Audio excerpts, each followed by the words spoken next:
When Far Cry New Dawn was first announced, my immediate reaction was curiosity. A post-apocalyptic take on the series sounded like a natural fit, a chaotic yet strangely vibrant world reclaiming itself after Nuclear Judgment Day, shaped by the vicious, exaggerated villains Far Cry is known for. But then there was the other thought. This is Ubisoft. By that point, I had already stopped seeing Ubisoft as the innovators and masters of their craft they once seemed to be. The open world formula had become familiar, predictable, almost mechanical. Finally playing Far Cry New Dawn in 2026, I approached the game with a different question in mind. What is the artistic purpose of this game? Beyond the obvious commercial motivations, I want to focus on the world and the narrative. Does Far Cry New Dawn justify its own existence? Does it add anything meaningful to the already troubled identity of the series? And perhaps most importantly, is there still a spark of artistic ambition behind it? These are the questions this video will attempt to answer. And this is a thorough analysis, Far Cry New Dawn.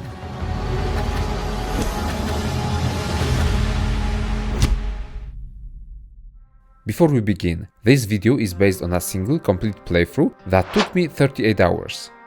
During that time I focused on exploring the whole map, finishing all quests, expeditions and liberating all of the camps. I managed to unlock all of the perks offered by the game, upgrading some of them multiple times. I also recruited every available companion, upgraded prosperity to its maximum level, and attempted nearly every challenge the game has to offer. Therefore, this is a thorough and comprehensive assessment of the game in its most complete form, fully patched years after release. In this video I will briefly go over the history of Hope County and compare its structure to the broader Ubisoft design formula. From there, we will reassess how this formula shapes the world of New Dawn, as well as its gameplay systems, most notably progression. Finally, we'll go over the story of the game in its entirety. Spoiler alert. Far Cry New Dawn was quite a divisive game at launch. I want to compare its initial reception with more recent Steam reviews. Lastly, we'll take a look at the game's achievement structure.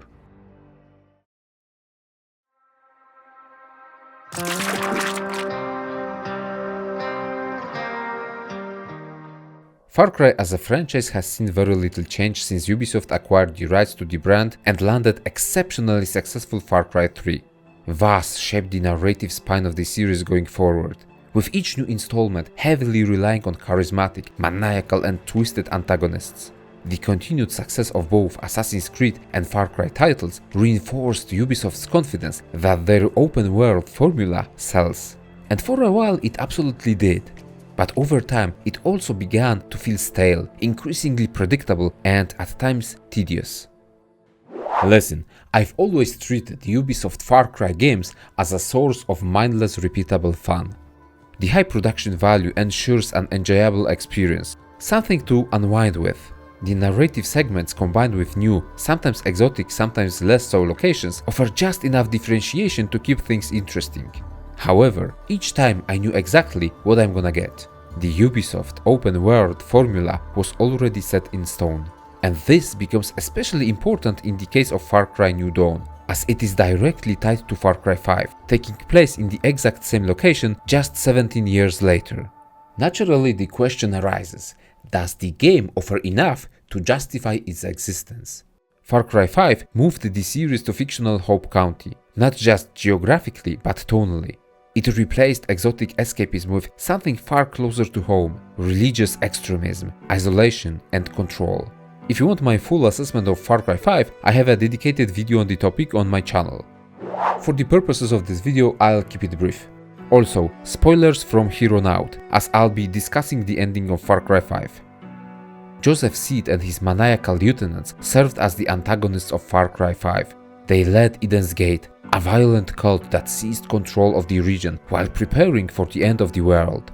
Joseph took the role of the spiritual leader, the father, using the word of God, propaganda, military power and a potent drug to tighten his grip over the Hope County.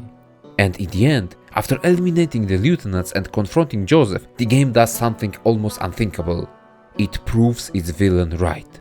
The nukes fall. The world as we know it comes to an end. So with the repetitive structure of Ubisoft open world games, especially Far Cry, how does New Dawn justify its existence? It's a direct continuation of the events of the 5th installment, set in the same location. Is there enough nuance or new gameplay systems to offer a meaningful experience? It's about time to answer these questions.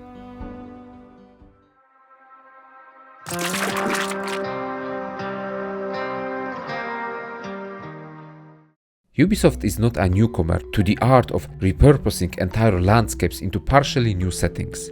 This is exactly what they did with Far Cry Primal, taking Far Cry 4's Kyrat map and transforming it into a wild, feral, ancient landscape. In the case of Far Cry New Dawn, however, instead of reinventing the space, the developers chose something more interesting. They transformed the same world into its aftermath. Not a new place, but a reinterpretation of the old one. The introductory cinematic offers brief exposition for those unfamiliar with the previous title. The bombs fell, and the survivors of the apocalypse hid deep underground.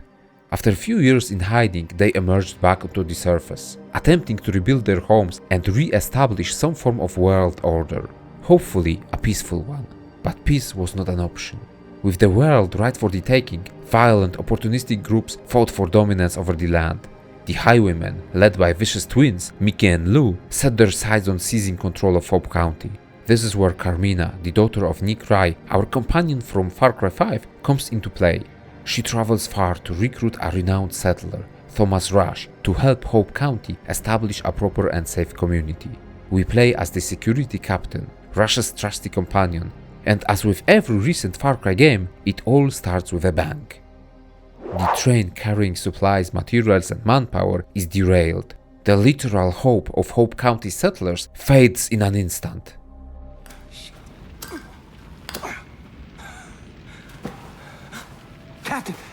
Captain, you're alive! Jesus! They're heading this way! Get up, Captain! The early gameplay section introduces us to Garrett Barnes, one of Rush's helpers, as well as the man himself. Where Garrett is presented as scared and a little bit weak-minded individual, Thomas Rush stands in stark contrast, calm, composed and disciplined, unwilling to leave anyone behind. Rush, you're alive! Help me! No, we have no time, we gotta go! Barnes, we are not leaving the cabin behind.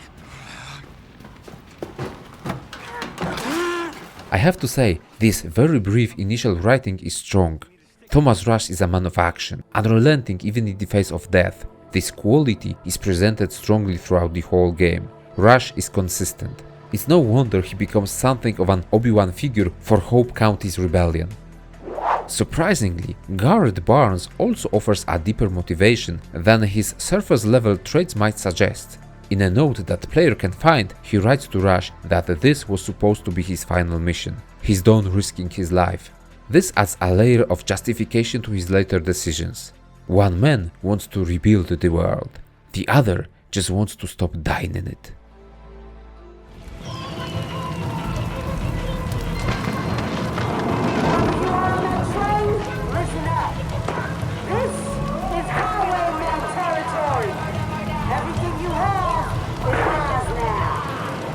With the train laying in ruins, it's up to us to fight our way through the wreckage. In this opening section, the developers present players with Far Cry's characteristic choice: go in loud or sneak your way through, silently taking down enemies one by one. Notably, at some point, almost everyone fails the sneaking sections, which ends in gun-blazing mayhem.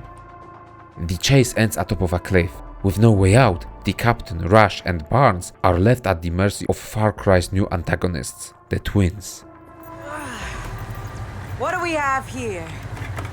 Rabbit. Ooh. I gotta ask you rabbits a question. The fuck you think was gonna happen? Riding in on a giant hunk of iron, just clouds of black smoke. You think we wouldn't notice? What do you want? Barnes, We want to know if you're problem solvers or problem makers. What? A terrified Garrett Barnes gives them everything they want, but when Rush refuses to comply, Barnes pays the ultimate price. This is that first, maniacal opening twist Far Cry games have used for years to establish their villains. However, this time, it feels underwhelming. Vaas was in a league of his own, ushering in a new era of charismatic villains. His insanity monologue is legendary at this point. Pagan Min continued the formula, a sleek, extravagant ruler who literally descends from the sky in a helicopter. Nothing about him initially screams monstrous, yet he casually executes one of his own soldiers, only to then behave warmly towards AJ. It's the perfect balance of charm and unpredictability. Even the Seed family subverts expectations. Joseph initially allows himself to be arrested, only for his followers to unleash chaos moments later. When the helicopter crashes, he delivers a chilling realization. I told you that God wouldn't let you take me. Please, I need to know what's going on. Dispatch? Everything is just fine here. No need to call anyone. Yes, Father. Praise be to you. His influence runs far deeper than anyone anticipated. No one is coming to save you. It's a powerful introduction. In Far Cry, strong villain entrances are almost a given, but in New Dawn we get exactly what we expect, delivered in the most basic way. The twins brutally murder Garrett Barnes simply to force Thomas Rush into submission. And the moment the group is cornered at the cliffside, it's painfully obvious how the captain will escape. This is easily the weakest villain introduction in the series, which doesn't bode well for the rest of the game. However, it won't take long to discover that, despite its narrative shortcomings, Far Cry New Dawn offers a surprisingly refreshing take on the post-apocalyptic setting.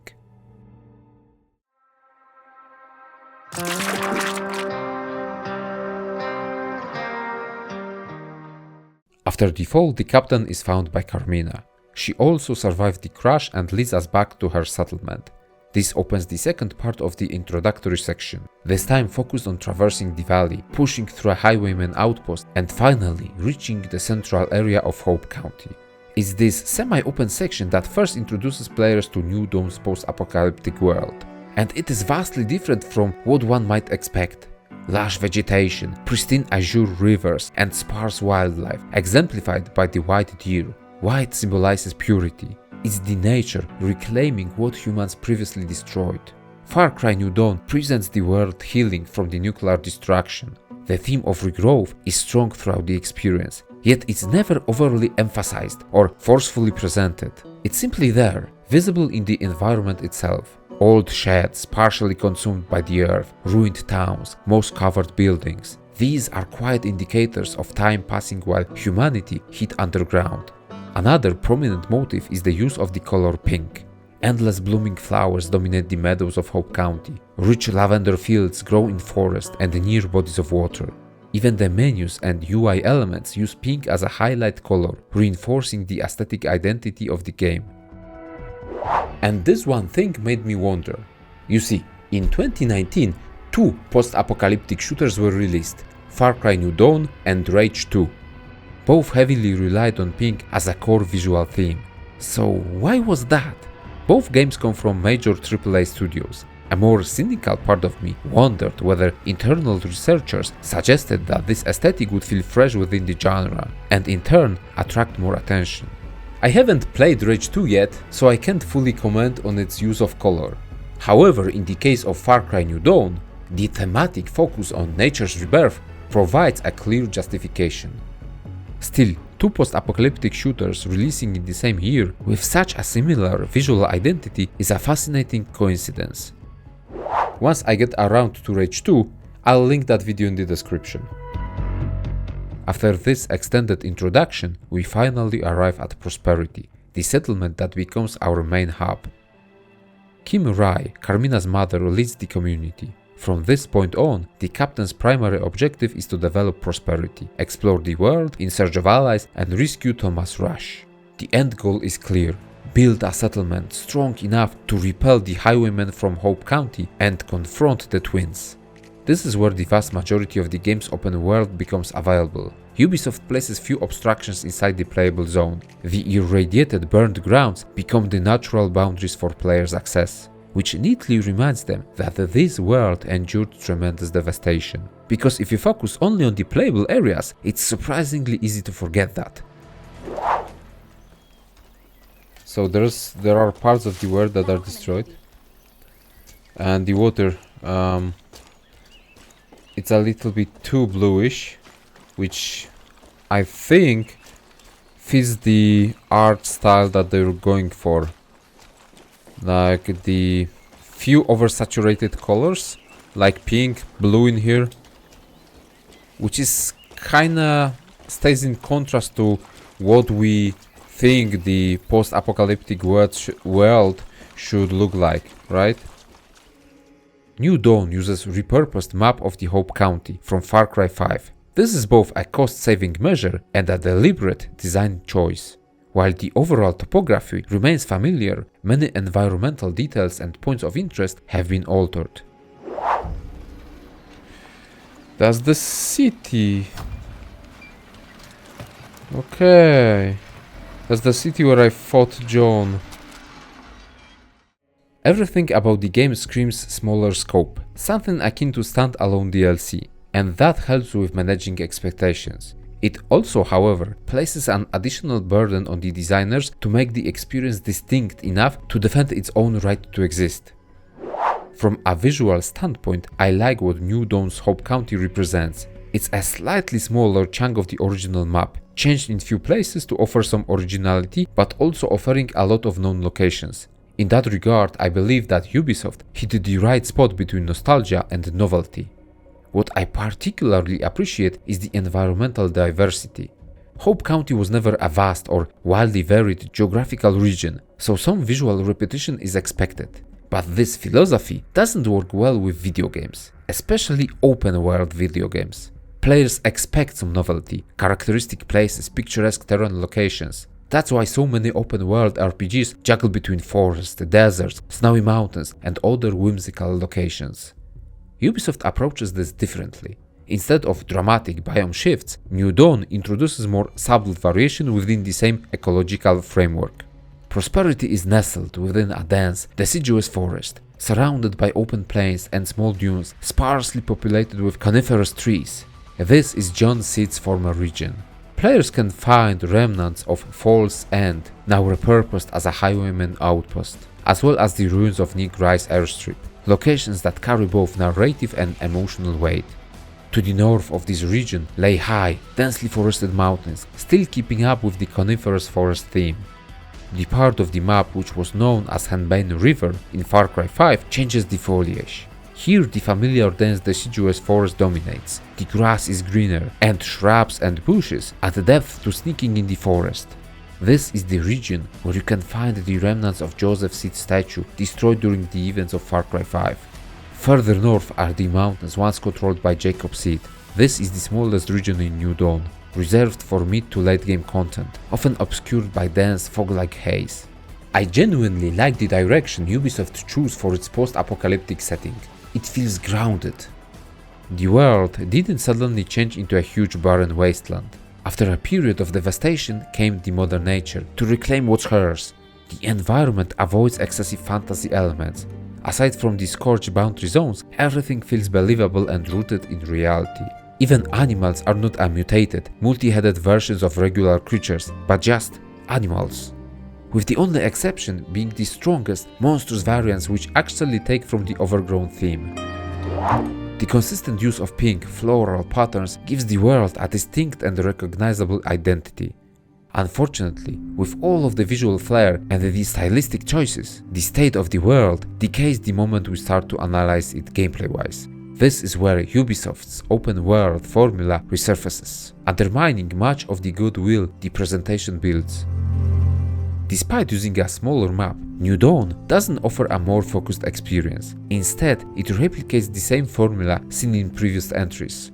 The world is filled with an overwhelming number of points of interest, most of which revolve around collecting specific materials to mark locations as completed.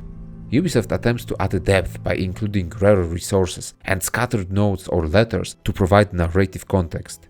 Many of these reference events from before the collapse, adding some lore significance. And while that's not inherently bad, it's hard to ignore the sense that the world is once again underutilized. Filling the map with checklist-driven activities is an outdated and ultimately shallow design philosophy. It detaches players from the experience, offering only brainless exploration. Just search through your own memory. Was chasing question marks across the Skellige Seas in The Witcher 3 truly engaging? Is there meaningful satisfaction in clearing countless hollow locations in Assassin's Creed Odyssey or Far Cry 5 just to complete an artificial checklist? The answer to that question might help you understand why Ubisoft is currently facing their ground downfall. Developers introduce a variety of activities scattered across Hope County. These function more like categories of optional content and quickly become highly formulaic. Players can find music players hidden within decaying overgrown stashes and bunkers. As a more engaging collectible activity, the game asks players to locate places from photographs, comparing their appearance from Far Cry 5 to their current state.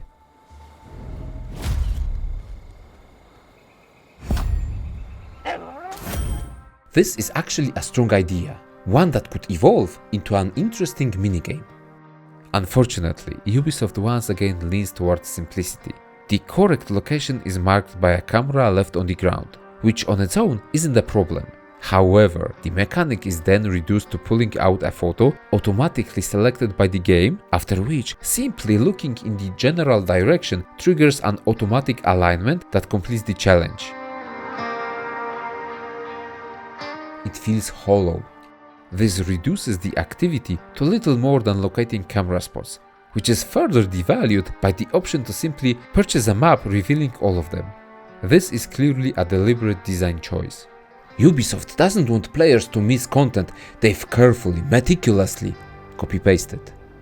Every major location on the map can be discovered through purchasing the right map. Some could describe this choice as an accessibility feature, others as bland artificial design. I'm the latter. Even before unlocking these maps, the game provides guidance through scouts, NPCs marked with exclamation points who offer information about nearby locations, adding them to the map. This is something I actually appreciate. It feels like a more organic way of populating the map with key activities while maintaining a degree of immersion. These short quests are among the most creative in the game, often involving light puzzle solving, traversal challenges, or a mix of both. Treasure hunts typically provide a loose hint, with occasional notes scattering around, but crucially, they dial back the handholding. Players are expected to figure things out. The variety of the treasure hunts is also commendable. We can try to gain access to closed vault or hidden stash, but also explore caves or traverse precarious paths, like jumping across derailed train cars suspended on the remains of a collapsed bridge.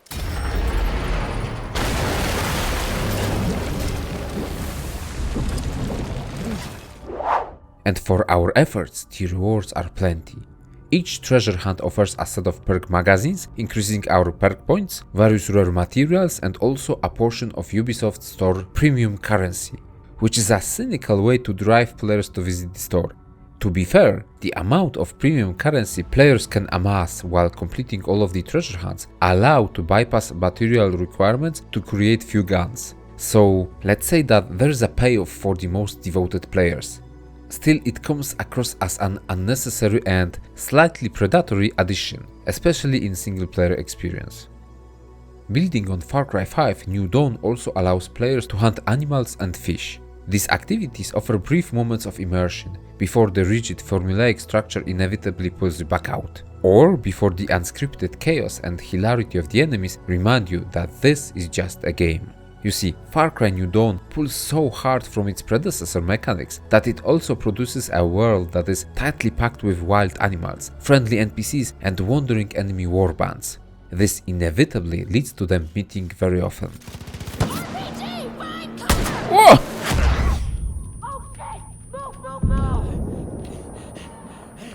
Come on, heal! No, heal!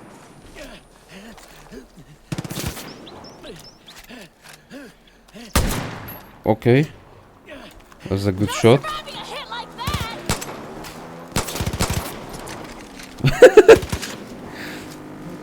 What the hell? It's like a typical Far Cry chaos in here. It's genuinely difficult to wander through post-apocalyptic Hope County's wilderness without hearing gunshots or someone screaming. Bah! Try to sit in a car and travel around for a while. It's nigh impossible. Highwayman patrols are everywhere, turning what should be a convenient mode of transport into a frequent nuisance. So, anyways, there's this achievement to ride for 5 minutes with Timber. The cool thing is, he can hop on. So 5 minutes of riding, which might be hard because I just started it and I just got attacked by highwaymen. So let's see how this will go. I'm sure it will be pleasant and not chaotic.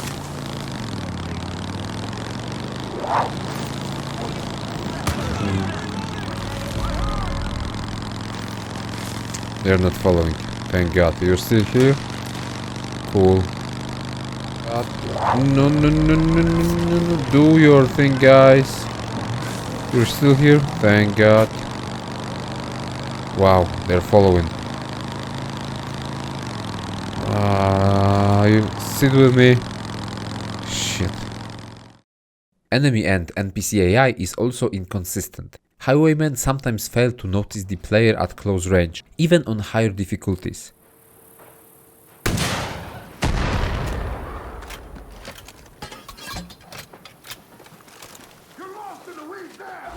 I need help! Please, someone help! I'm gonna eat your neck! At other times, they simply freeze. When different factions collide, encounters can quickly spiral into chaotic, almost comical scenarios, especially when animals get involved. Oh, turkey! Look out, dude! Turkey's oh! Who will win? No! I'm rooting for the turkey. Come on, come on! No! You killed the turkey. It's yet another feature that could be used to provide this feeling of a dangerous hostile world. Unfortunately, most of the time it highlights the artificial and gamey nature of the world. Ubisoft's reluctance to meaningfully evolve its open world formula ultimately undermines Far Cry New Dawn. The grounded, visually compelling vision of a post-apocalyptic world, centered on nature's rebirth, is overshadowed by recycled design and familiar structure. Combine that with the reused map and the lack of innovation in gameplay systems, and even the more interesting ideas struggle to stand out. For many players, it might even feel like there is nothing new within the world of Far Cry New Dawn.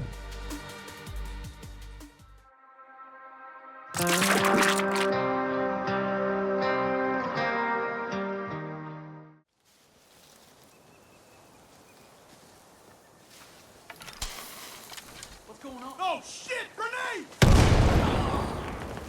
There are several layers of progression in Far Cry New Dawn. While I'll leave the narrative for later, here we'll focus on gameplay progression, unlocking new weapons, vehicles and character skills. The majority of progression-based systems in the game are governed by upgrading Prosperity. The main hub encompasses several facilities. These give player access to both passive boons as well as more active gameplay options. The garage allows players to purchase and later spawn vehicles. Of course, players like me, who don't particularly care about vehicle ownership, can simply use whatever is found in the world. The infirmary and the healing garden, on the other hand, provide passive benefits. The infirmary increases maximum health, while the healing garden improves medkit efficiency. The latter also includes an active component. Each upgrade unlocks new plants that can be grown in Prosperity and later harvested for crafting. Not all facilities are equally important. The weapon workbench stands out as the most crucial, as it directly impacts the player's strength by allowing the crafting of more powerful weapons. You see, beyond the initial difficulty selection, Far Cry New Dawn introduces a tiered, level-based system. Okay. The fuck?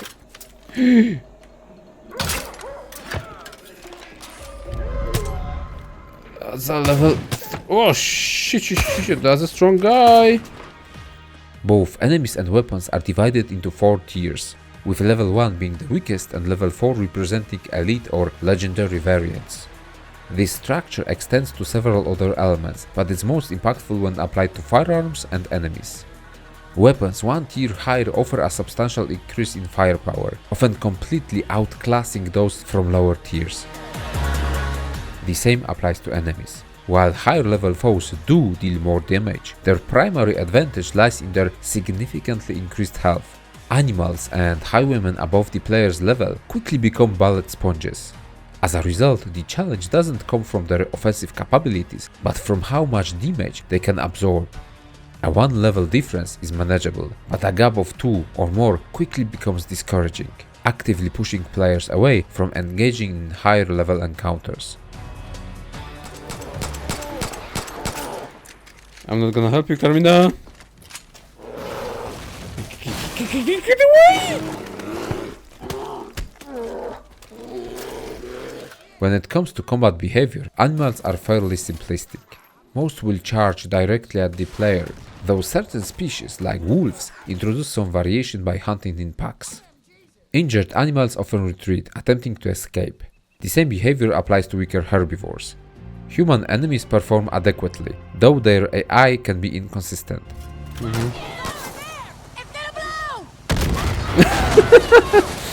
the hell? Weapon variety plays a key role in defining their behavior. Snipers fight from afar. The red glow of their laser sight is a gameplay mechanic allowing players to clearly identify snipers' position. Melee fighters directly chase players, so do brawlers, a variant holding a huge shield.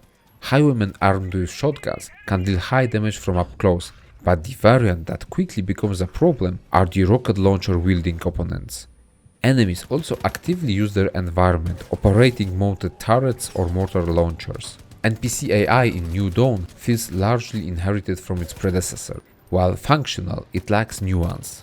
When things become unintentionally entertaining is when different factions collide. This is where unpredictable and often chaotic interactions happen.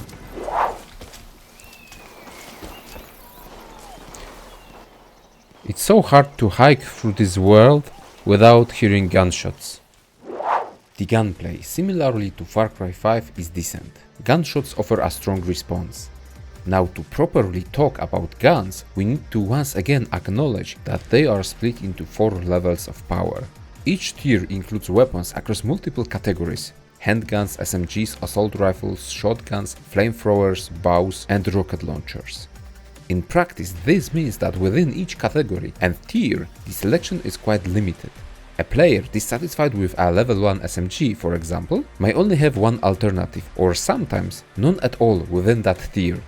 Still, the game is designed in a way where players are not supposed to go with one favorite weapon through the adventure. The power gap between tiers is simply too large.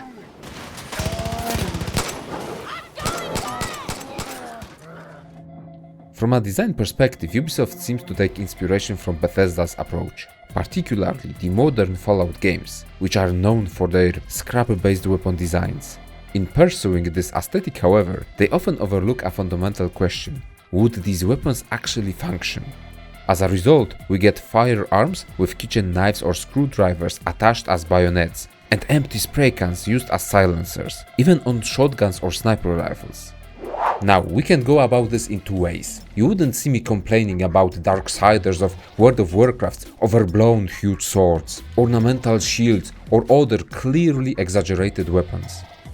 That's because it's the part of their stylized, fable-esque, high fantasy identity. It's not supposed to be realistic. The issue with Far Cry is tonal inconsistency. The series often blends grounded, realistic themes with chaotic, over-the-top elements. Striking the right balance between the two is difficult, and New Dawn doesn't always succeed. This tension is visible not only in weapon design, but also in character portrayal and world building. One weapon that was heavily marketed before release is the Soul Launcher, arguably the iconic weapon of Far Cry New Dawn.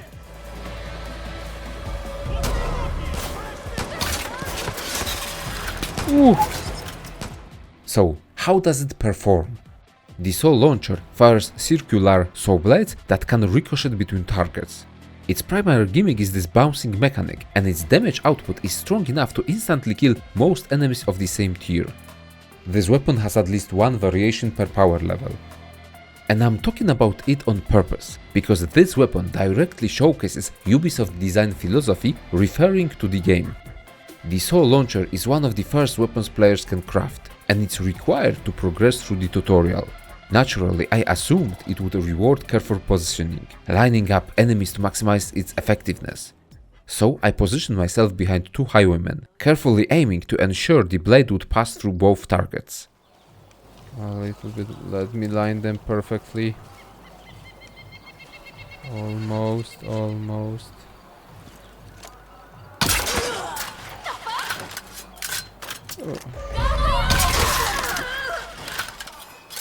Okay. Later, however, I saw the blades bouncing unpredictably between targets, almost as if guided. This raised a question I had even before starting the game. Would Ubisoft choose mechanical nuance, or will they code the weapon to just scan for enemies within certain range, check for obstacles and call it a day? From what I've observed, the Soul Launcher operates on the latter. It appears to scan for nearby enemies and redirect accordingly, often favoring lateral movement over piercing through aligned targets. So, how does Soul Launcher's design refer to Far Cry franchise in general? Well, much like the weapon itself, Ubisoft designs its Far Cry games to be immediately satisfying, visually striking, accessible, and offering easy thrills within expansive open worlds. But just like the Soul Launcher, the experience often feels noticeably superficial, lacking depth in several key areas. And while my tone here might seem overly critical, it's ultimately the developers' prerogative to design their games as they see fit. Modern AAA or even quadruple-A Ubisoft titles are clearly aimed at reaching the widest possible audience. That's one way to approach game design. However, from the standpoint of hardcore nerd who loves to analyze games and looks for craftsmanship, depth and gentle love, it's disappointing. Complex games with an easy way to get into the experience also sell. Unfortunately, this design philosophy is so prevalent across Ubisoft's recent titles, especially within the Far Cry franchise, overshadows any sincere attempt at making Far Cry New Dawn feel like its own game. In many ways, it comes across as an oversized standalone expansion to Far Cry 5, a point that I will return to later. Upgrading Prosperity directly strengthens our character. It unlocks fast travel initially to major locations and later to virtually any point on the map. The game also limits aerial traversal more than before. There are no planes and helicopters become available later, encouraging more grounded exploration early on. The passive upgrades influence the captain's set of skills, but there's also another familiar system carried over from Far Cry 5 that strengthens the character. Perks and challenges. Players earn perk points through various activities, which can then be spent on upgrades. These range from passive abilities like extended breath underwater, which also improves steady aim, to more active skills such as lockpicking or booby-trapping vehicles. Nothing here is particularly new for this series. Perk points can be gained by completing treasure hunts or freeing prisoners from highwayman tracks, but the primary source of perk points are the challenges. In the exact same vein as it was done in Far Cry 5, New Dawn resigns from simplistic experience points, instead awarding meaningful upgrade points for completing various challenges. In New Dawn, these are separated into few categories: weapons, kills, exploration and hunting. This way, killing a certain number of highwaymen with level 1 shotgun grants the captain few perk points. Each weapon category has its own set of challenges, encouraging players to experiment. These challenges then repeat for higher weapon tiers. Additional challenges include performing takedowns, running over enemies with vehicles, using explosive, hunting different animal species, fishing, and general exploration. This system ensures that even less engaged players can accumulate enough points to meaningfully progress through the perk tree. At the same time, let's be real, it's really easy to get all of the perks. For completionists, Ubisoft includes repeatable upgrades. In my case, I ended up investing excess points into increasing inventory capacity for medkits, explosives and ammunition. The game heavily relies on its tier-based progression systems as the primary source of difficulty and gating. Ubisoft reinforces this through soft progression locks. Players cannot upgrade prosperity beyond certain levels without advancing the story, which in turn limits access to higher tier facilities. Resource economy is also well defined as ethanol becomes the most valuable post-nuclear resource. is tied directly to upgrading Prosperity's facilities. It all leads to developers exerting control over player power, relating it directly to their narrative progression. In order to upgrade Prosperity for the first time, players have to free Thomas Rush, as well as complete few other tasks. It's a simple control scheme that just works. Still, Ubisoft allows players to occasionally push beyond their intended power level. Outposts remain a staple of the franchise. Post-apocalyptic Hope County features 10 of them, all initially controlled by the Highwaymen and starting at the lowest difficulty tier. Capturing outposts can be approached stealthily or through direct confrontation. Both are enjoyable, though stealth offers greater rewards. Oh shit! I think they saw me. Yeah, that's it. Once liberated, outposts become forward operating bases.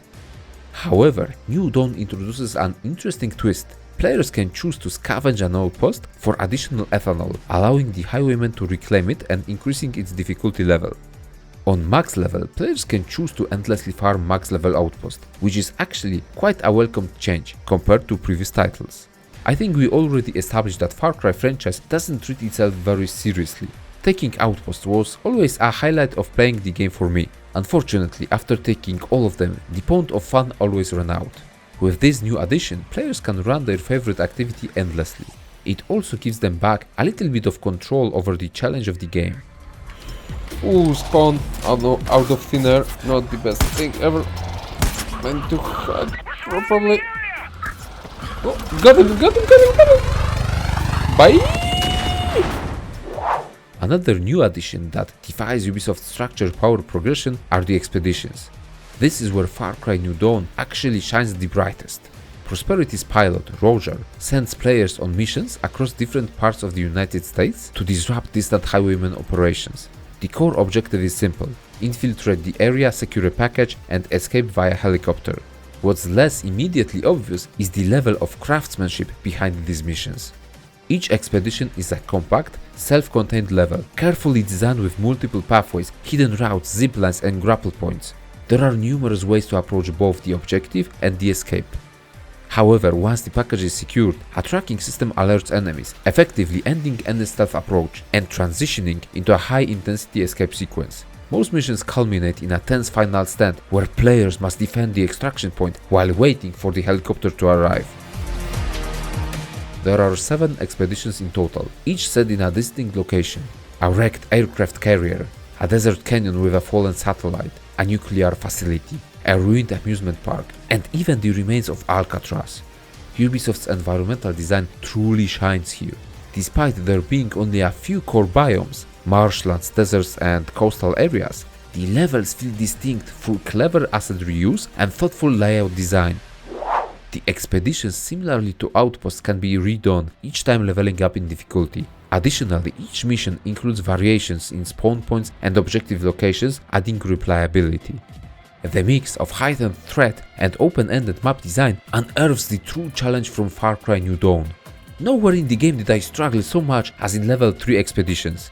This is where player agency gets to shine. I had to meticulously think about my entry points and escape routes. At times I even delayed reaching the extraction point to stagger enemy arrivals. Hold them off a little bit.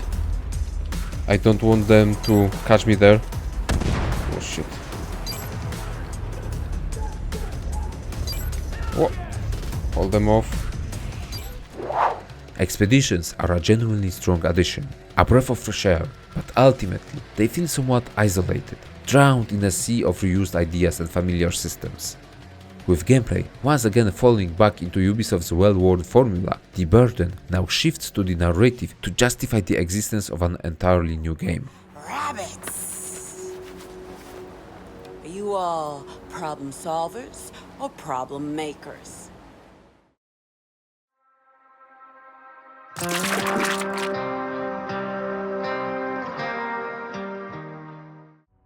To recap, we've crash landed in Hope County, with our boss, the hope of the land, Thomas Rush, being taken away by the twins. In his absence, the player's task is to develop Prosperity and eventually rescue him. From this point onward, the game opens up, although this freedom exists within a formulaic and largely inconsequential open world. The objective to rescue Rush looms in the background, yet it's deliberately placed far away, encouraging players to explore first. This is where I did the first set of various exploration activities like recruiting Pastor Jerome, Celine and Bean. I also liberated few outposts. The open world structure is very open-ended. Nothing holds players from rushing to Rush's rescue. On the other hand, you can take the Skyrim approach, exploring most of the map before touching the main quest. Thomas Rush is this game Paarthurnax. He'll wait. With the map largely accessible, I couldn't resist engaging with the world, sightseeing, learning its systems, and gradually recruiting specialists and companions. And this is the right moment to address the supporting cast of Far Cry New Dawn. Most of these characters are written as exaggerated personalities or outright comedic relief. I know what you're thinking. She's got the body of a 30-year-old, but a face like a scrotum that got left out in the sun. This tonal shift was already present in previous entries, but New Dawn pushes it much further. Let's start with specialists.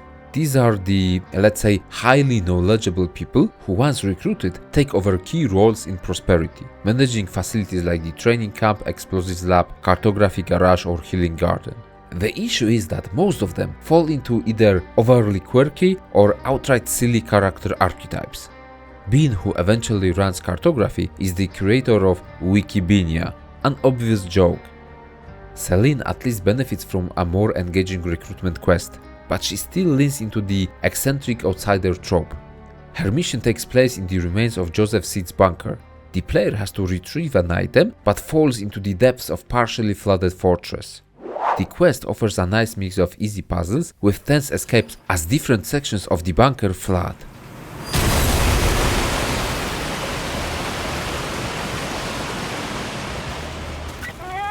The water's rising real heckin' fast, my guy. You should get back to the main hole. It even throws crocodiles into the mix. This is an unusually strong side quest for the game's standards. Unfortunately, Celine herself, defined by neuroticism and detachment, blends into a cast where many characters feel similarly disconnected, though often in a far less intentional way. They are just dumb. Speaking of dumb, New Dawn reintroduces the character of Sharky Boshaw, former companion of the deputy, now a specialist up for hire. Sharky was already a very specific, silly character in Far Cry 5. New Dawn raises the stakes as he's guarding Hark Jr.'s baby, while living atop a literal pile of explosives. This whole situation is purposefully silly, bordering on extremes. The problem is that this density of absurdity begins to erode the tone of the world. While it complements the chaotic nature of gameplay, it undermines the game's attempts at telling a serious story. And this becomes especially noticeable during the main narrative.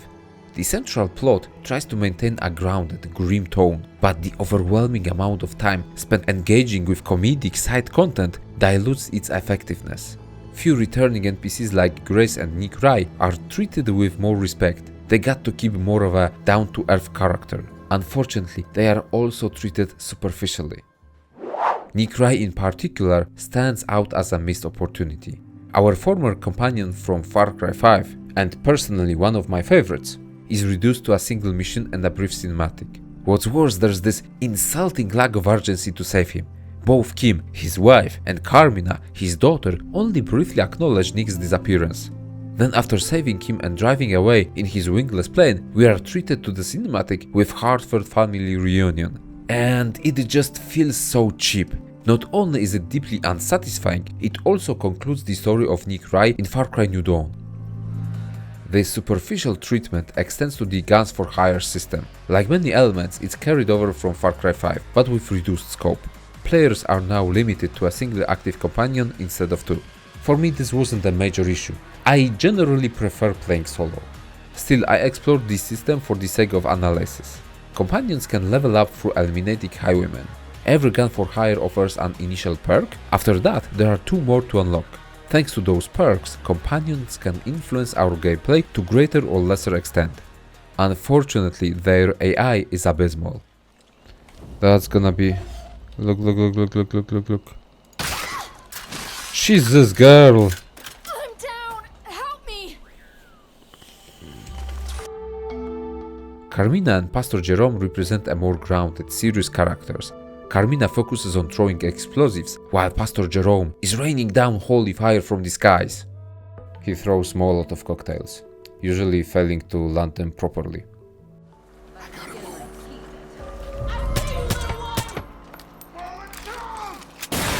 Dude! Carmina unfortunately isn't much better. Her constant emotional outbursts quickly become grating.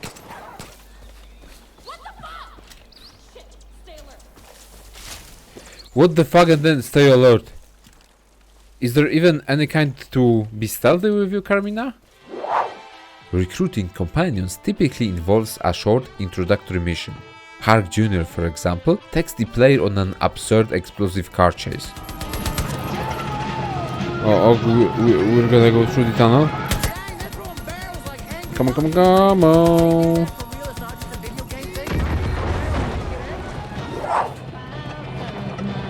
What the hell? Dude! What is this mission? Nana, the old sniper, first tests players on her shooting range, which quickly devolves into sniping highwaymen.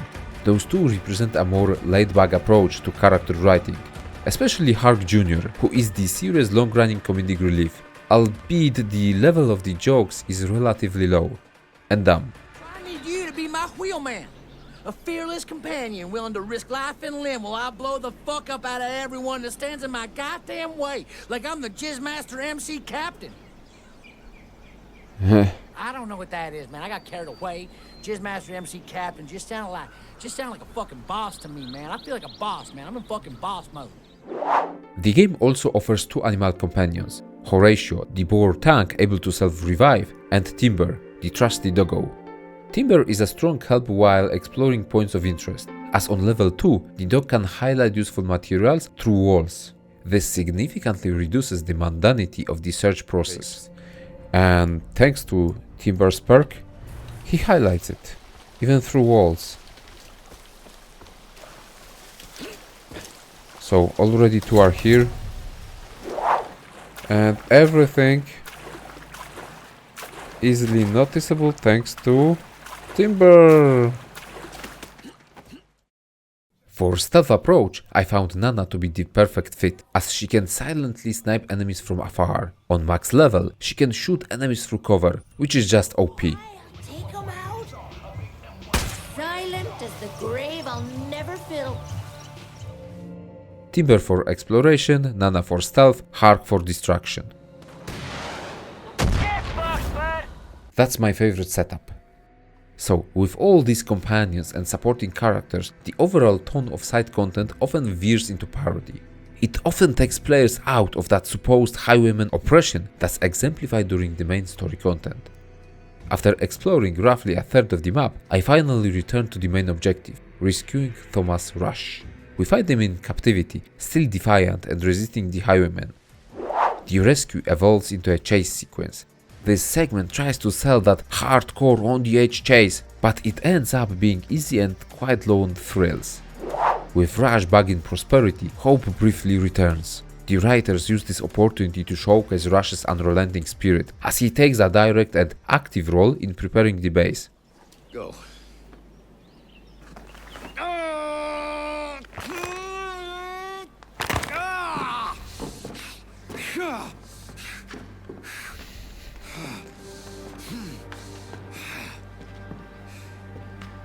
All right then, let's get started. But hope is short-lived. The twins reach prosperity.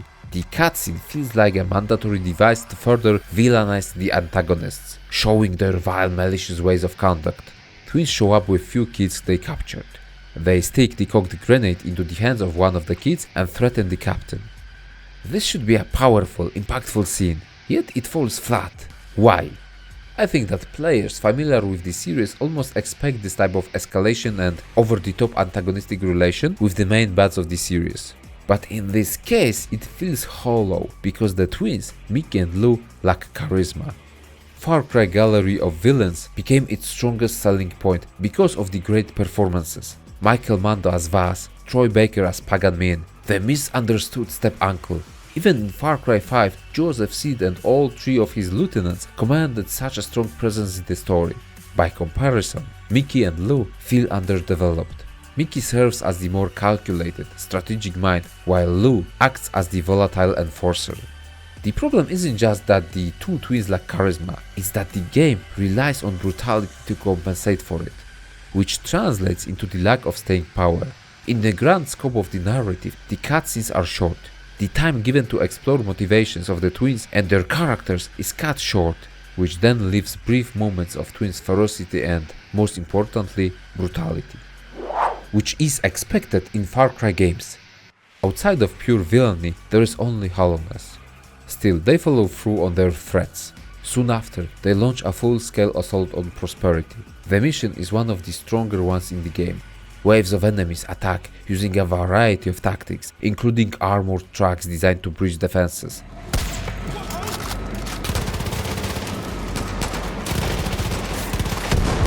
The intensity finally matches the stakes. Okay.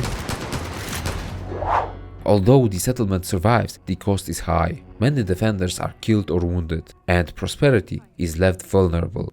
It's clear that Prosperity won't survive the next siege. This is the moment where Carmina brings up the character of the Father and his group called as the New Edeners. This is the moment where the narrative officially shifts into its second act, and it's also when it finally develops its hook. There's nobody left.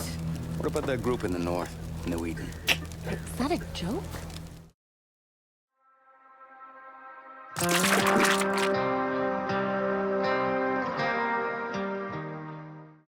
Okay.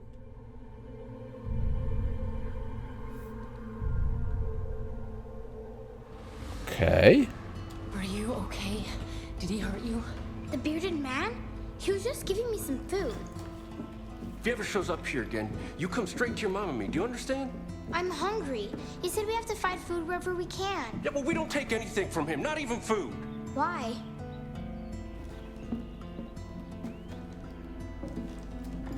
Because we knew that man before you were born. He did some very bad things. He hurt your dad and tried to hurt our family. The intermission serves as a clever way of introducing players, especially those who never played Far Cry 5, to Joseph Seed, the father. For Carmina, who never knew him personally, he existed almost as a mythical figure. Kim and Nick, however, remember all too well the pain he caused and the atrocities committed by his followers. Part 2 focuses on the remnants of Eden's Gate, now known as the New Edeners. Carmina sees potential allies in them, and so does Rush. During his captivity, he witnessed their resilience. People capable of enduring immense pain and performing seemingly supernatural feats. This is where the intermission directly ties to the narrative. Carmina didn't know Joseph, Kim does. She is against the idea of establishing any contact with this group. And this part opens an interesting internal discussion. One that will be pretty straightforward for anyone who never played Far Cry 5 before. On the other side, players who knew Eden's Gate cult and its leaders face an agonizing question. Is it worth contacting Joseph Seed? A deal with New Eden is a deal with the devil. It's the only one on the table. Whatever they have, whatever their secrets, we need it. I like it.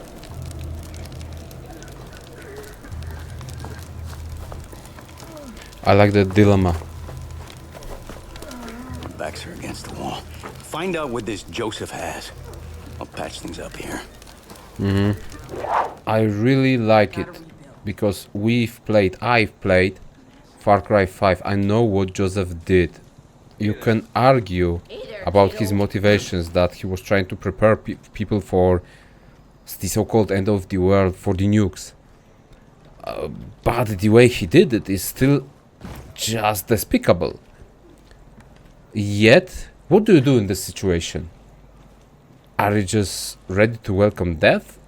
This is a good dilemma. Like, I don't know what I would do in this situation. You know, Far Cry doesn't give you a real choice. You're just going and doing the missions. But in this situation, I know what Joseph did. And he might be a changed man right now. But do you forgive someone for what they did? Huh. The first clues about Joseph's whereabouts are located on the Dutch island. This quest transitions into another characteristic Far Cry device, a sort of either drug-induced illusion or a vision. This time we retrace Joseph's steps. The mission uses few simple environmental puzzles, but it's the spectacle that counts. Players who never spoiled themselves any information about Far Cry New Dawn will find themselves asking, could Joseph have actually survived the nuclear apocalypse? The vision ends with players acquiring Joseph's book. There are also notes about Joseph's whereabouts for the years he spent with the deputy, both locked inside the bunker. The notes speak of a tremendous guilt consuming our former character. The deputy, realizing he was wrong, came out a changed man.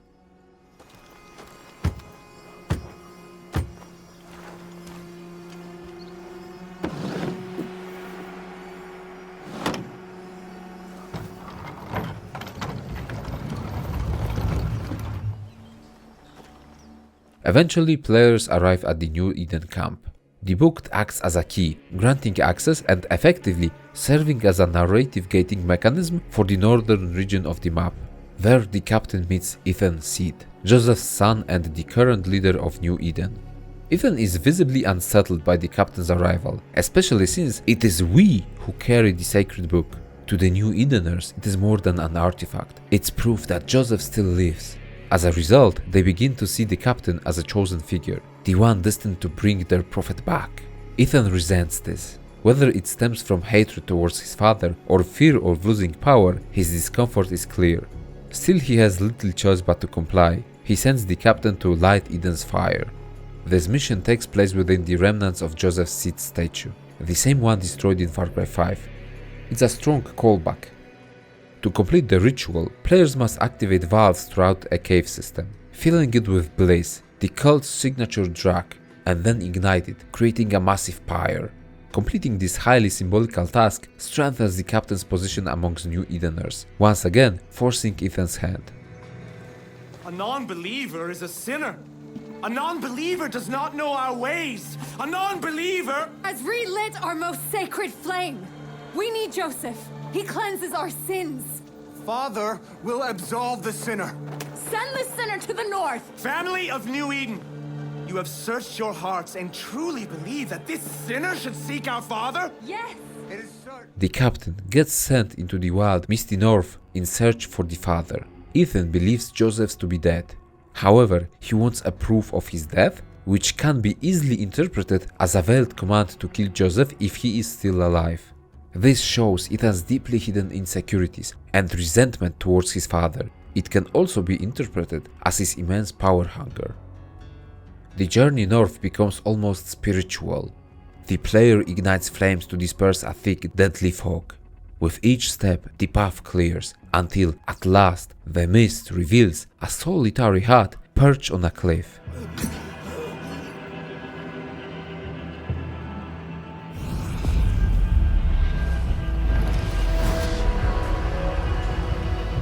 Inside, we find Joseph.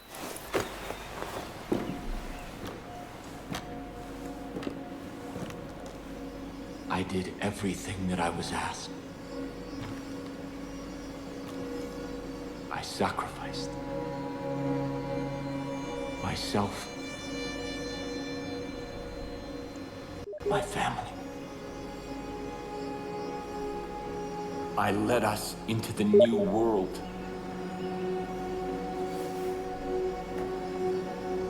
I thought that it would be glorious.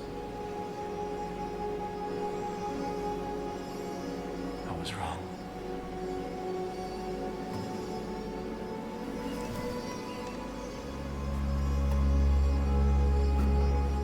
The years were not kind on him. This is a changed man, much wiser, more stoic, and seemingly filled with deep regret. Though he remains devoted to his faith, there is a visible weight to his words, as if he is quietly ashamed of his past. This serene waterfall cliffside might very well be his solitude, a place where he can hide away from other humans. It might as well be a cynical, highly calculated ploy to deceive players into trusting him. And that's what makes this segment so compelling. For the first time, the story becomes genuinely thought-provoking. Up until now, the narrative has oscillated between brutality and absurdity. Here we're presented with something more nuanced, a complex character with an ambiguous agenda. Should we, the players, trust this person? How ironic is it that the story becomes the most philosophical when it comes back to previous villain instead of promoting new ones? The symbolism. Forbidden fruit. This is the help that you've been seeking. God's gift to us. That which sustained my family through the darkest time.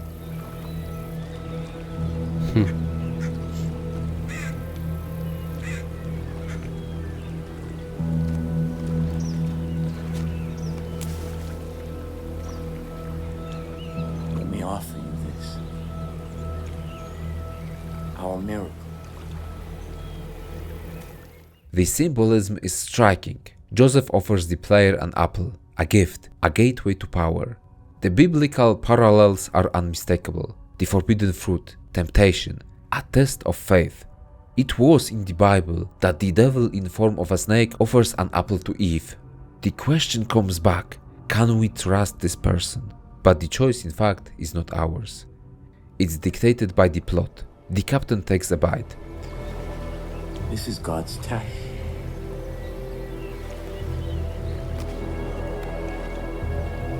And you will see.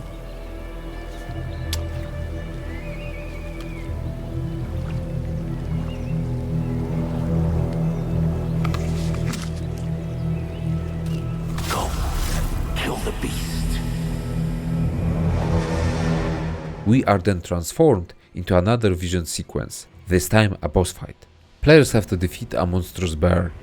Okay. Confront your beast where it is weakest. Come. Upon success, the captain receives Eden's gift, a new ability system that unlocks additional powers. Wrath is the major one, a strong melee-based enhancement working similarly to the Berserk rune from Doom series. Eden's gift unlocks few new perks, and this is where the game heavily pivots into fantasy territory. New perks unlock abilities such as double jump. Is this a double jump? A double jump, come on, like... we're getting into some weird type of fantasy here. This ability just breaks immersion, and there is no logical explanation for it. Even Wrath could be described as a drug-induced state, but double jump? Not so much. Developers were so proud of this addition that they even tied achievement to it. You see, as long as players are able to perform the double jump mid-air, just before hitting the ground, it resets the fall damage value accordingly to the location of the second jump. Virtually, it just completely neglects the fall damage. I'm all for unlocking new mechanics mid-game. The new gauge, the Wrath ability are all welcomed, but at the same time it goes a little bit too far into the territory of supernatural fantasy. However, it might be just my problem. In fact, the series, as I previously mentioned, always had the visions or drug-based sections. It also leaned occasionally into more supernatural or fantastical themes. Still, I believe those elements were pushed to the sideways of the actual plot. In New Dawn, they become a narrative device, and that's noticeable. In the end, it's thanks to those new superpowers the captain is supposed to take down the twins. After obtaining Eden's gift, the captain and Joseph come back to New Eden. Ethan is surprised to see his father alive. Joseph almost reluctantly takes the lead of New Eden, which ends up with an argument between him and his son. However, Ethan has power no more. It's the people of New Eden who chose Joseph to be their guide. Our land is under siege, our people threatened. You disappeared. You left us when we needed you most. Why? To hear God's plan, my son. To hear God's plan. This won't end well. Back in Prosperity, Thomas Rush tasks us with upgrading the settlement to level 2. This serves as a clear gameplay loop, progression tied to recruitment, facility upgrades, and resource gathering. Far Cry New Dawn uses the narrative as an interesting mechanic to control the pacing of progression and difficulty. After the intermission, when we are switching to the part 2 of the story, the highwaymen also level up. While the animals and outposts stay at their fixed power level, all of the randomly spawned highwaymen are usually brought up to level 2, with few being set to level 3. This is how Ubisoft grades progression. It's also how the developers partially force the game to keep up with the player's growing power. This choice sells the feeling of stakes being raised the deeper we get into the plot. As prosperity defies the twins, the stronger highwayman forces are pulled into the Hope County. This design choice is particularly interesting since in Far Cry 5 I had a whole other problem with the power curve. You see, each region had its own stages of Eden's Gate control, which directly translated to power. All of them started at max level. Only when players started making a dent, completing quests, liberating outposts, that the level went down. This endeavor led to this satisfying sensation of actually liberating the land, weakening Joseph Seed Lieutenant's influence. The natural disadvantage of that system was that the early minutes spent in each region felt particularly chaotic and threatening. I still remember entering John Seed's region. Even the tiniest encounter always grew into a huge firefight, many times with planes and helicopters involved. Far Cry New Dawn's approach feels like a more traditional system, a one where the threat scales with player progression while still leaving few constant parts as to not completely devalue players' growing prowess. This approach potentially leads to different game design dilemmas. Because the world is open early on, players who explore extensively from the start can unintentionally trivialize later sections. Playing on the hardest difficulty setting, my first hours exploring the land were actually very underwhelming in terms of challenge. Fortunately, I paced the exploration, and only thanks to this I was able to experience the whole spectrum of difficulty racing through all of the narrative parts. Exploring the game in part 2 and especially in part 3 poses higher challenge. Still, I wouldn't call it particularly difficult, but the raise of the difficulty bar is noticeable. This is the risk hidden beneath New Dawn's approach to open world design. As the developer, you have to realize that you can't control everything, and I think that's fine. As we align with New Eden, we also unlock a new companion, the Judge. A silent, enigmatic figure, the Judge relies on stealth and archery. He communicates only through eerie breathing and unsettling noises. As much as I wanted to give him a chance, the Judge fails to make a substantial contribution to the fights. Most of the time, trying to keep him alive was the contribution.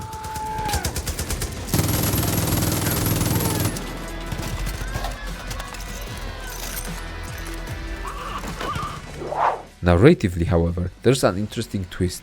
The game implies that the Judge is actually the deputy from Far Cry 5, a once heroic figure now broken by guilt, seeking redemption. The Judge is the deputy's penance. Another new companion is Gina, mother of Hark's child and former member of the Highwaymen. She's recruited through a Demolition Derby style mission where the player can intervene to help her survive. It's a chaotic but enjoyable sequence.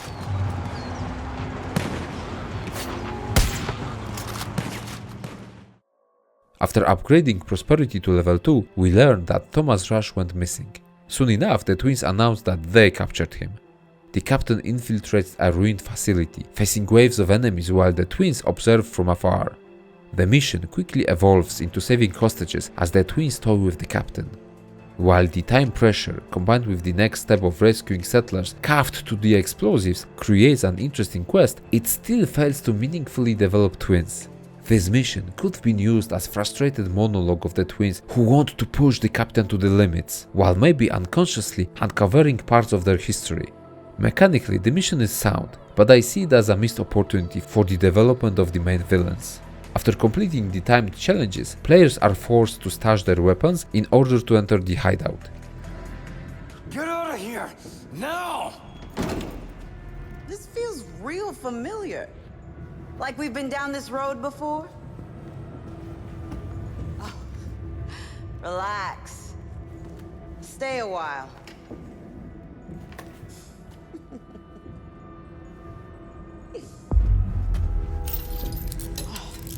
Look at that. This is the cutscene that further focuses on sheer brutality of the twins. Their argument is strength. Join them or die. Unfortunately for Rush, there is no choice. This is where the Eden's Gift narrative seedling sprouts into a flourishing tree. Only thanks to the Wrath ability is Captain able to survive the encounter.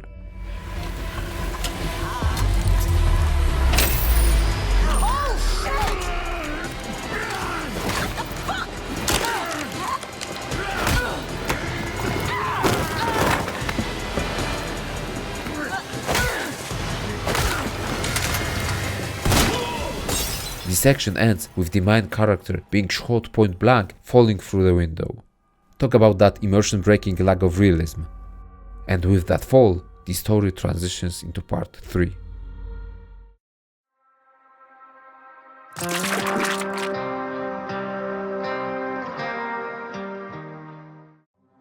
The intermission explores the childhood of Lou and Mickey. It tries to humanize the twins, who ultimately are the byproduct of a twisted, violent world. Their father, Vince, was the previous leader of the Highwaymen. Their mother, however, never wanted this kind of future for her children. Unfortunately, as we now know, she failed. The intermission sequence is a brief glimpse into the making of monsters. The pressure of the environment, learning all the wrong lessons. It also shows Mickey as more empathetic, while Lou was always more prone to violence, blindly following in her father's footsteps.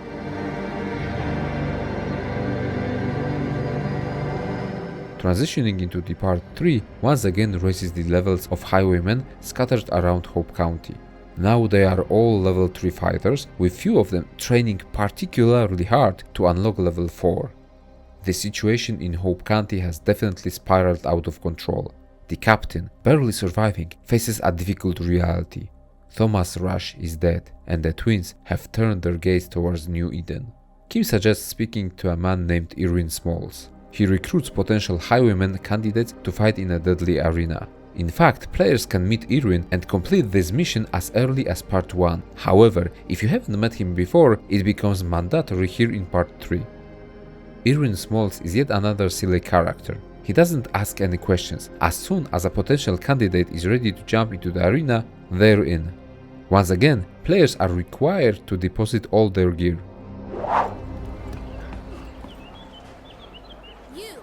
Yeah, I'm here for you. I know what's the skinny around here.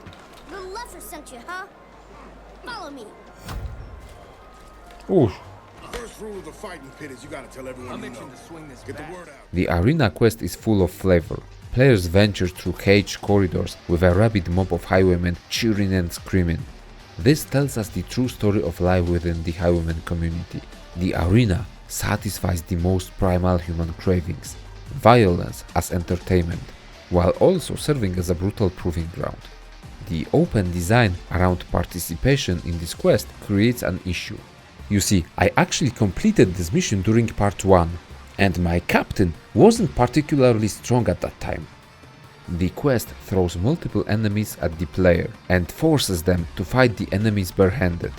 The only weapon upgrade path available is looting bats or other melee weapons dropped by fallen Highwaymen.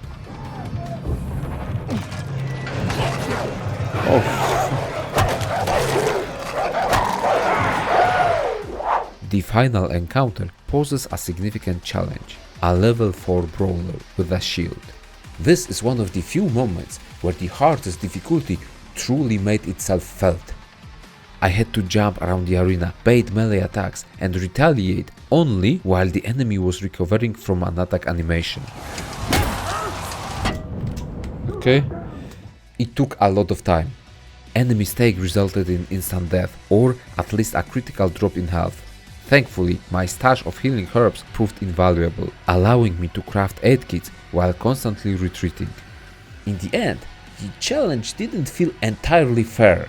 I won because I was constantly running away, not because I was able to fight on equal terms. Still, regardless of how we win, this feat earns Irwin's favor, and we cash in on it immediately in part 3. Irwin reaches out with a task as important to him as it is to us. He offers to smuggle us into the Bullet Farm, a prison that in Far Cry 5 was repurposed into a fortified base. Now it has returned to its original function. The Highwaymen use captured people to manufacture bullets. Irwin's plan is simple: infiltrate the facility disguised as a prisoner, then eliminate Frank, the warden, and steal his racing gear. The goal is to take Frank's place in the derby, giving the captain access to the twins' inner circle. Conveniently, Irwin has a personal grudge against Frank, which perfectly aligns with our goals. The Bullet Farm section is highly scripted, but still offers multiple approaches. The first segment takes place inside the factory, where we must break free. Then comes the yard. Here player freedom opens up. You can use Wrath and double jump to storm the walls and wipe out the guards. The other approach relies on sneaking around, getting the key, then a shiv, and then sneaking into the rooftop to silently take down Frank. I tried to follow the stealth path, but repeatedly got discovered. Each time I attempted to brute force my way out using Wrath. On the highest difficulty, combined with minimal gear, that usually ended with a bullet to the head.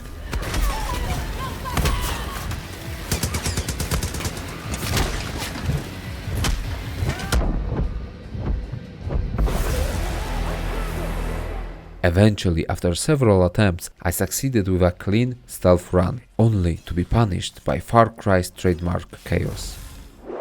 As I was escaping, locked in Irwin's cage, his vehicle was suddenly attacked by a random group of New Edeners. I guess in the files he's still flagged as a highwayman, therefore the game automatically made him the enemy of the New Edeners. The car caught fire, with my character still locked in the cage. Irwin stepped out to fight while I was stuck, waiting for the inevitable car explosion. I think this might be the purest example of Far Cry's hands-off, well-designed. Developers just make stuff. Throw various characters belonging to different factions into their mosh pit and then leave it be. Inevitably, at some point, something like this will happen. To be fair, it's almost believable. Irwin isn't particularly brave or intelligent, so abandoning me mid-crisis fits his character. Unfortunately, it also led directly to my death. After this mission, the captain puts on Frank's outfit and enters the derby. Wait, shouldn't he be shot on sight, wearing the gear of recently murdered, well-known highwayman? I guess Ubisoft writers never thought of that, huh?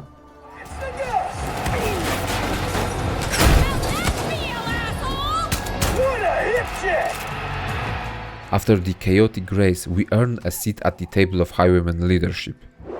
Once again, the cutscene reinforces the twins' brutality, as Lou murders a lieutenant who dares to question them.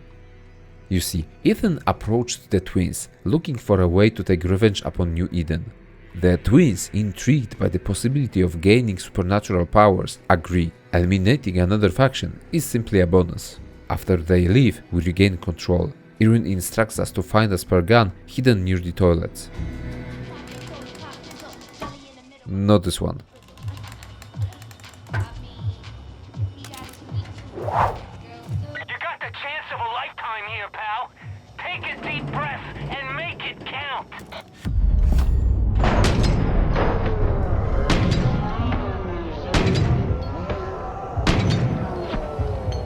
With a swift strike, only the twins remain. Unfortunately, the attack on New Eden has already begun. The settlement is burning and the wounded can be found everywhere. Upon reaching the chapel, we finally control the twins. The Locust. Hey, Rabbit. Thought we took care of you. You just don't seem to want to die. So fucking stubborn. We're stubborn too.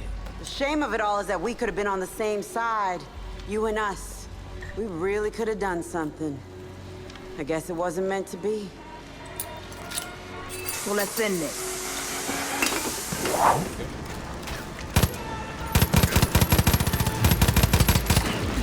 Oh shit.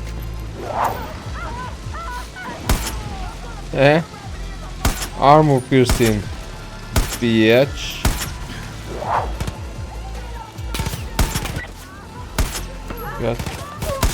Yeah, one done. The encounter isn't particularly difficult. As the twins are defeated, broken, close to death, they finally show some semblance of character.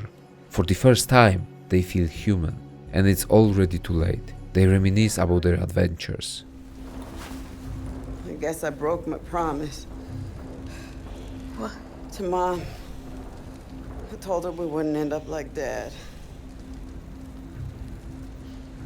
We had a lot of fun, though, Ray.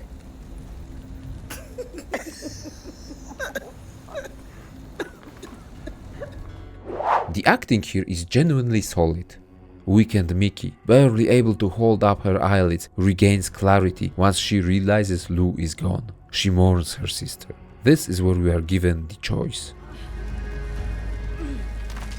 Ethan's Wow. gone after his father. You might have time to stop him. If not, well, you've had a good run. I can't believe I'm still alive. You could do something about that, or if you just leave, you'll never see me again. We'll see. I'll let you live. But I think I'll let you live. I don't know about this guy though. Okay? Bon voyage.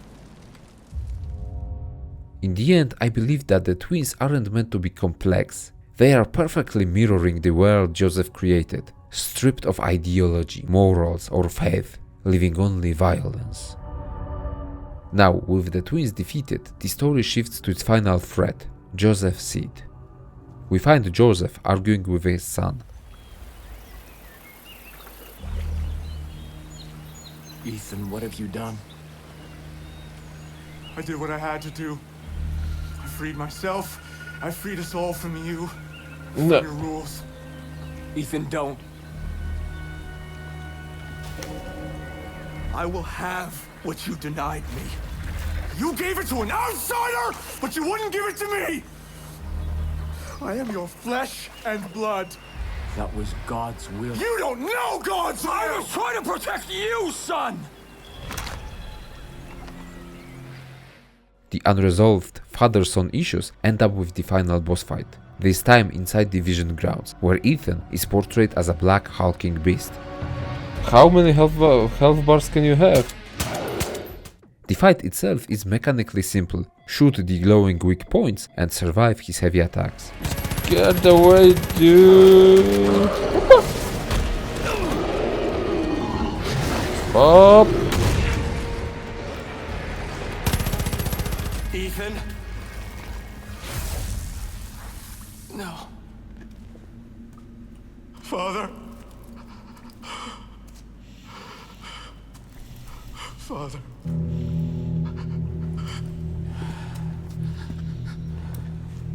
I'm sorry. I know. I'm so scared. I know, son. The intermission and Joseph's reaction complete his transformation. Why can't I have one? You know the answer. But I want to be strong, like you, Father. This gift can be dangerous. And I don't want you getting hurt, Ethan. Well, what about when I grow up? Not even then. But why? I want one.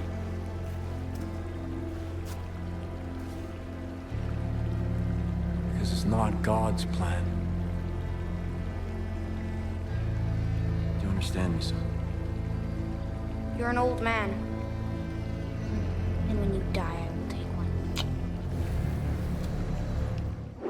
This is a different man from who he was before the bombs fell. A man who lost so much. But then, the question becomes, how will you judge him? This is the final choice of Far Cry New Dawn, the culmination of Joseph's story.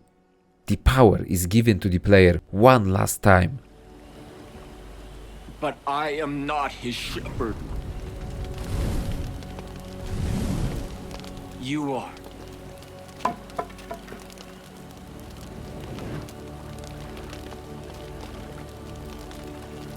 My soul has become a cancer.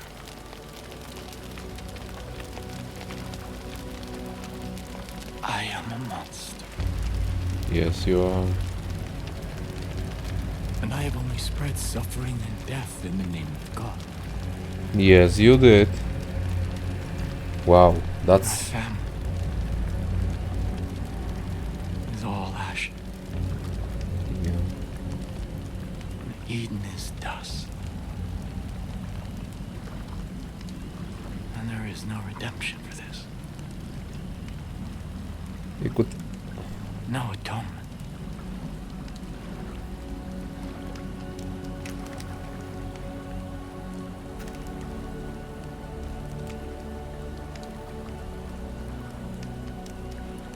There is only the justice of God's hand.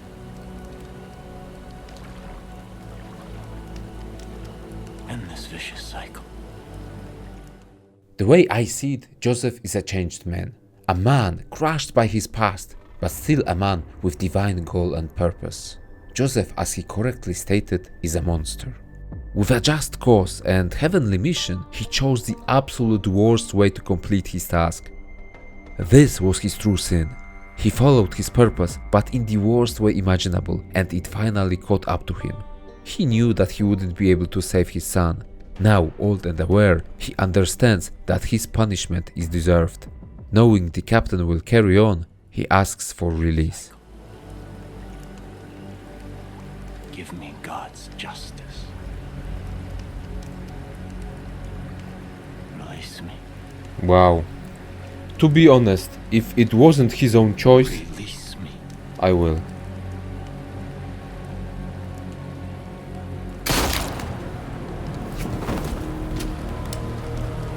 I see him as a really changed man, but it was his own choice.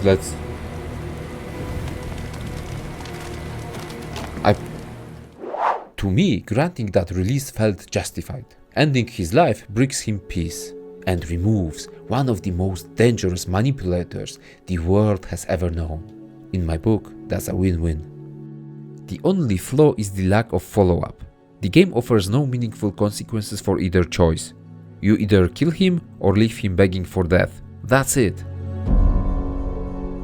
In the end, the story feels inconsistent. The light-hearted, almost parody-like side characters clash with the darker, more brutal main narrative.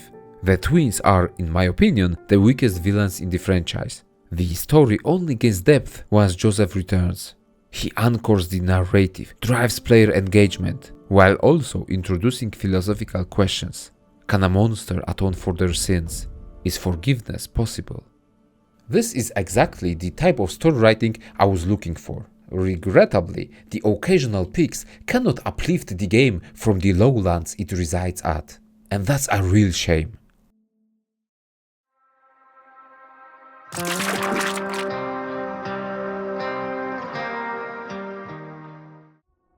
Far Cry New Dawn garnered a mixed reception at release, both from critics and players. I want to reassess that initial response and compare it with more recent Steam reviews, which will hopefully broaden our perspective on the game. We've already established a few major points of contention: the reused map and the lack of meaningful changes compared to Far Cry 5. These were the primary criticisms highlighted by reviewers.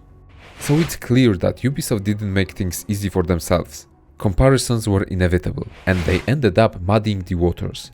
Even if Far Cry New Dawn introduced more proprietary gameplay mechanics, it would still be compared to Far Cry 5 due to the shared setting and returning characters. Unfortunately, Ubisoft didn't place enough emphasis on meaningful reinvention. Surprisingly, Steam users share a very similar consensus to that of gaming journalists at release. The game currently sits at around 74% positive reviews out of more than 14,000 English reviews. Once again, the stark similarities to Far Cry 5 are frequently pointed out. Phrases like "it should have been DLC" or "it feels like DLC" appear again and again. The twins as antagonists are also heavily criticized, while Joseph's segments are occasionally praised. Interestingly, opinions on the reused map, the post-apocalyptic aesthetic, and the gunplay are far more divided. Some players appreciate these elements, while others don't. What unites most of these perspectives is a certain difficulty in assigning a definitive verdict, the final score. Steam users struggle to reassess the title as either thumbs up worthy or not. I think that's because, as a product, it still benefits from high production value. The large open world, solid visuals, sheer amount of content, and polished state all create a strong surface level impression. It clouds players' vision, but they still feel this general lack of substance. They just can't quite articulate it. I believe this is a great example of the player base able to finally distinguish and identify AAA slop. As a standalone title in a completely new franchise, this game might have been received far more positively. But as a Far Cry entry, it reintroduced familiar design tropes without evolving them enough. That's the game's problem.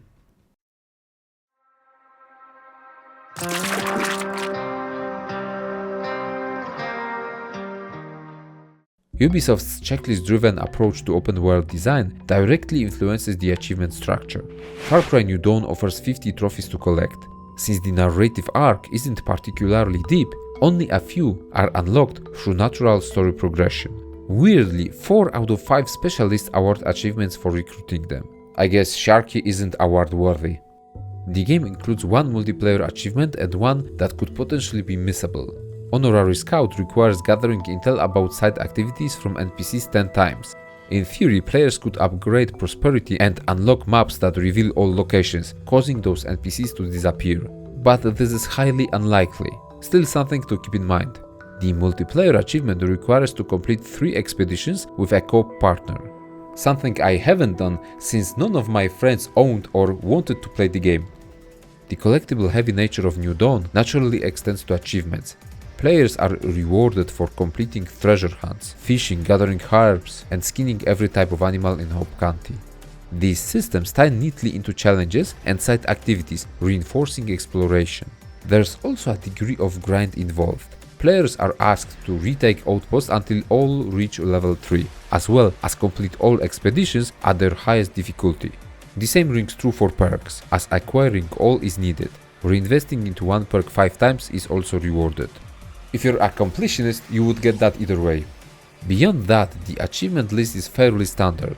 There are few related to combat as well as few awarding in-game progression or activities. Crafting medkits, killing enemies the certain way, for example through takedowns, it all encourages the player to try out various features and experiment with their weapon choices, which is actually a very nice feature. Since the game isn't particularly difficult, the achievements aren't hard to obtain. Players just need to stay aware of the requirements. The ability to replay outposts and expeditions is especially welcome here. Previous Far Cry titles lack this, forcing players to carefully plan combat-related achievements before running out of opportunities. The achievements also showcase the out-of-place fantastic qualities of Eden's Gift-based perks.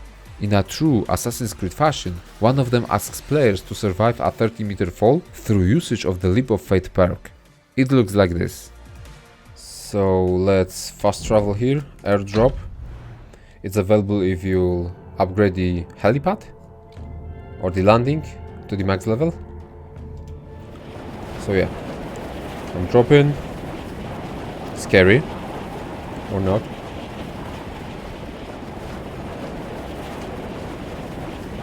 Up. And that's the achievement. Another and arguably the most challenging requires killing 10 highwaymen during a single rough activation.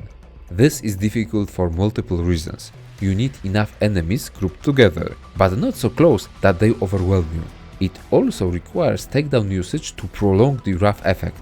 Even with Eden's Gift restoration perk leveled up to 10, it was hard to maintain wrath long enough to complete the task. There are also a few memorable achievements. Paladin's Secret unlocks Sam Fisher's outfit, hidden within an expedition in a crashed government plane. Accessing it requires interacting with a computer to open a concealed compartment. The second is Fly You Fools. After recruiting Nick Rai, players gain access to his unfinished wingless plane, which functions more like a boat. The goal is to make it fly. This is Far Cry though, so the obvious way to make this boat plane fly is to throw explosives in front of it in hopes that the explosion will make it go up. It takes few tries, probably few deaths, but it's very doable. It's also one of the few achievements that fully embraces the game's absurd sandbox potential.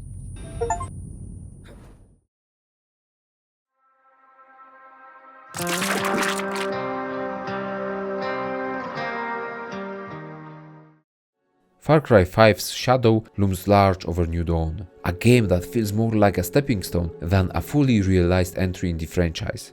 This title takes so many systems and mechanics directly from its predecessor. Not only that, it literally takes place in the exact same location, just years after nuclear bombing. Ubisoft knowingly placed the title in such a hard position. My approach to Far Cry New Dawn focused on few questions. Does the game justify its own existence from any point other than just to squeeze in some money? Does it innovate, expand the lore? Is there a cohesive artistic vision behind the game? Unfortunately, Ubisoft's unwillingness to innovate and their stubborn nature to keep to their trusted open world formula strangles the game, which is such a shame because I actually loved the more grounded approach to post-nuclear exploration. The game's theme of rebirth shines as the nature retakes Hope County. There are no bombastic wastelands or endless deserts. The life kept going. Ubisoft successfully undermines any artistic decision with their lack of innovating. Far Cry New Dawn takes almost every system from the 5th installment. The new elements fail to leave a lasting impression. Even the franchise staple and exaggerated villains feel lackluster in here. The twins, while unrelenting and brutal, lack in charisma, which lessens their impact on the player. Arguably, when the story shines the most is when it reintroduces the characters from the past. New Dawn is the most engaging when dealing with Joseph Seed, which just further enforces the idea that this is just a standalone expansion. In the end, it's just a shame. The game has glimpses of art, as well as few nice ideas. However, it all vanishes in the mediocre soup of reheated, repurposed ingredients. New Dawn isn't a bad game. It's a game that forgot to justify why it exists.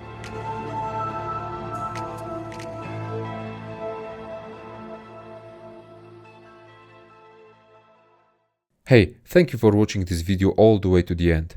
If you liked it, consider leaving a thumbs up or share your thoughts about the game in the comments. If you didn't like it, then your opinion is also very valuable. My question to you after this video is: do you think Far Cry New Dawn offers enough to stand on its own, or does it exist purely as a way to extend the franchise? So that's all from me. Bye.